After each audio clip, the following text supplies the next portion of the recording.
नमस्कार दोस्तों, मैं हूं शिवकांत गौतम।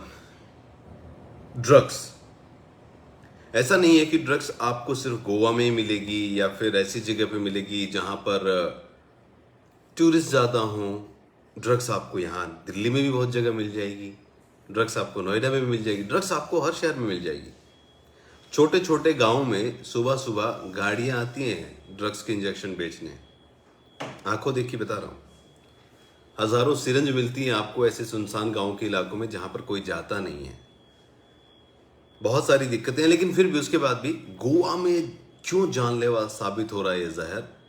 क्यों वहां का लाइफस्टाइल जो है आपको आकर्षित करता है? पब नाइट, पूरी रात डिस्को और पूरी रात नाचना। सोनाली फोगाट पहला मामला नहीं है। इससे पहले स्कारलेट, जेनिस, डैनियल, बहुत सारे ऐसे लोग हैं जिन्होंने गोवा में ड्रग्स की वजह से अपनी जान को गंवाया है। और खुलासा भी हुआ, आज तक का एक स्टिंग भी हुआ है जिसमें साफ चीजें निकल कर आ रही हैं।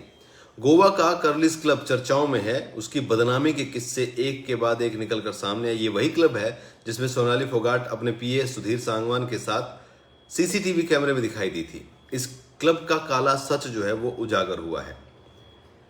टीम जो है खुफिया कैमरे के साथ पहुंची थी यहां पर आज तक की, जहां पर उन्होंने कर्लिस क्लब की करतूतों जो है उनको पकड़ा है।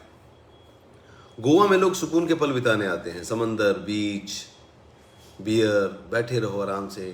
लेकिन इसी मौज मस्ती के बीच एक सफेद जहर भी बिकता है जो कहीं भी मिल जाता है।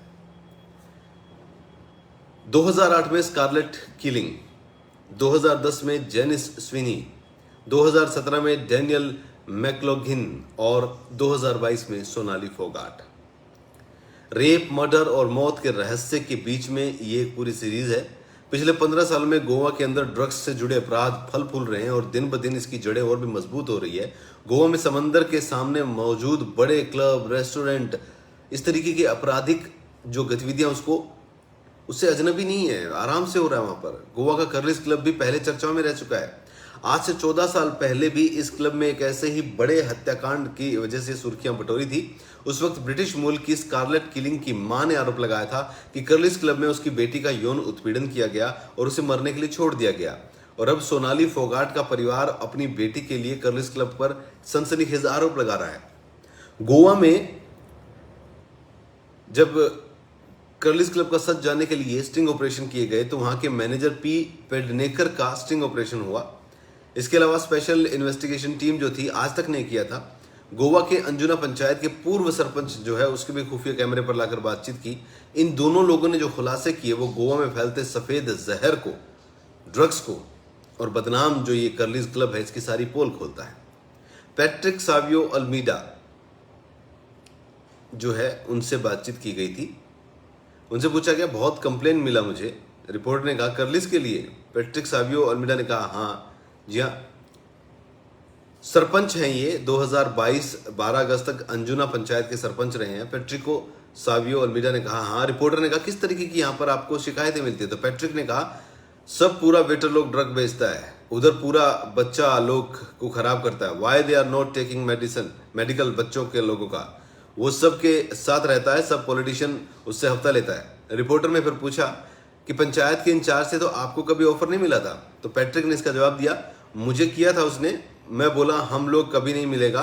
मैं उसको बोला था कि म्यूजिक बंद होना चाहिए, not to disturb in the public, और जो तू ड्रग्स का पार्टी कर रहा है वो सब बंद कर। रिपोर्टर ने तब उनसे पूछा कि तो उसने जवाब क्या दिया? पैट्रिक सावियो अल्मीडा ने कहा हाँ करता है वो करता है, उसके बाद पुलिस को सेट करता है। मैं अकेला भी गया था बंद करने, मैं गया था लास्ट ईयर लेकिन कुछ हुआ नहीं। रिपोर्टर ने फिर उनसे पूछा कि आपने एक बार ही अटेम्प्ट किया? पैट्रिक ने फिर जवाब दिया जो सरपंच है अंजुना के, उन्होंने कहा नहीं, मैं कम से कम 10 बार गया। रिपोर्टर ने किया कि बंद करने के लिए? तो पैट्रिक ने कहा हाँ, पंचायत कंप्लेन भी बहुत बार भेजा। पैट्रिक ने कहा कि there is a big lobby now, gradually lobby is increasing now, drugs का लॉबी। तो ये थे वहां के पंचायत के जो सरपंच थे उस एरिए के। उसके बाद अगर हम पूछा जाए, हमने अगर बात की जाए तो वहां के मैनेजर जो है कर्लिस के, वी पेडनेकर, उसने कहा कि कल भी एक कस्टमर इधर ब्रेकफास्ट पर बैठा था, उसके पास भी कुछ था, वो आपको सिंसियरली बोल रहा हूँ, उसके पास कुछ था, वो रोल कर रहा था। मैंने बोला सर क्या है? जस्ट पे my bill and please go from here. Reporter बोला कि डेली आप लोग को लगता है कि ड्रग्स लिया जा रहा है, कुछ रोल करके पी रहे हैं, कितने लोग यहाँ आप आते हैं उनको हटाते हैं कि तो जो उनके मैनेजर कर लीजिए, उसने बोला कि 8 से 9 कस्टमर हमको दिन में मिल जाते हैं, बाहर से आते हैं, एक बियर लेते हैं, इधर बैठ जाते हैं, हमारा कुछ भी नहीं है, बियर हमारा है, टेबल हमारा है, रेस्टोरेंट हमारा है। रिपोर्टर कहता है कि 8 से 10 कस्टमर को आप निकालते हैं। तो मैनेजर ने कहा कि बहुत परेशान हो जाते हैं, बिल क्लियर करके जाओ भाई, बोलना पड़ता है। ये कहानी है गोवा की। सोनाली फोगाट के मामले में भी कर्लिज क्लब के कुख्यात रिकॉर्ड जो है अब डराने वाले हैं। गोवा पुलिस ने कर्लिज क्लब का लाइसेंस रद्द करने की प्रक्रिया शुरू कर दी है, लेकिन कितने दिन, कब तक, इससे पहले भी कई बार कार्रवाई हो चुकी है, लेकिन कुछ भी निकल कर नहीं आया है। तो खुलासे बहुत सारे हैं, जानते सब हैं, लेकिन कार्रवाई कोई नहीं है। कार्रवाई के नाम पर छानबीन चल रही है। जो कार्रवाई गोवा में होनी चाहिए थी, उसके उलट कार्रवाई जो है वो हिसार में चल रही है। संत नगरी कोठी को खंगाला जा रहा है, जिसमें कुछ नहीं मिलना है। अगर मिलना था तो गोवा में मिल चुका है, उसी पर ही कार्रवाई हो जानी चाहिए थी।